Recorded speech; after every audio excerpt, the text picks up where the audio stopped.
नमस्कार, मैं हूं शारदा प्रसाद तिवारी। आप देख रहे हैं संपूर्ण स्वराज न्यूज। आज पूरी दुनिया की नजरें पश्चिम एशिया पर टिकी है। कल रात जो हुआ उसने ये साबित कर दिया कि ये युद्ध अब रुकने वाला नहीं है।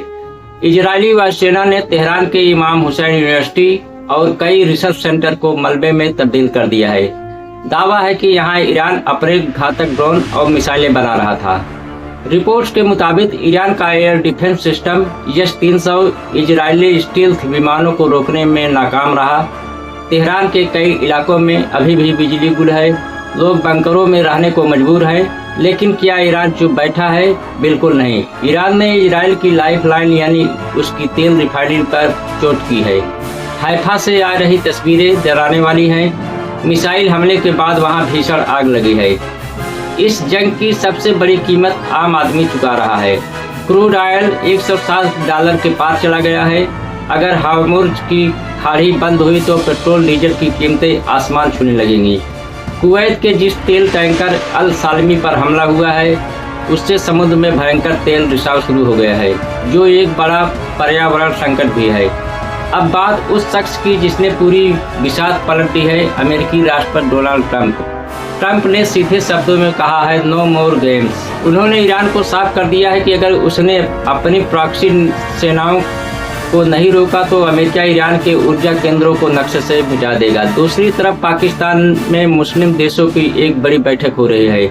इस्लामाबाद कोशिश कर रहा है कि युद्ध विराम हो, लेकिन ईरान ने अमेरिका की शर्तों को अवास्तविक बताकर ठुकरा दिया है। यानी अगले 48 घंटे बेहद नाजुक है। भारत के लिए ये जंग दोहरी चुनौती है। हमारे लाखों नागरिक खाड़ी देशों में काम करते हैं। कुवैत में एक भारतीय कर्मचारी की जान जाने की खबर ने चिंता बढ़ा दी है। विदेश मंत्रालय ने अलर्ट जारी किया है। क्या भारत इस युद्ध में मध्यस्थता करेगा या फिर तेल की बढ़ती कीमतें हमारी अर्थव्यवस्था की रफ्तार रोक देगी? जंग की लपटें भले ही हजारों मील दूर पश्चिम एशिया में हों, लेकिन उसकी तपिश भारत की दहलीज तक पहुंच चुकी है। प्रधानमंत्री नरेंद्र मोदी ने आज सुबह एक उच्च स्तरीय सुरक्षा बैठक बुलाई और स्पष्ट संदेश दिया है, यह युद्ध का युग नहीं है, लेकिन भारत अपने हितों और नागरिकों की सुरक्षा से समझौता नहीं करेगा। भारत ने सीधे तौर पर दोनों पक्षों से संयम बरतने की अपील की है।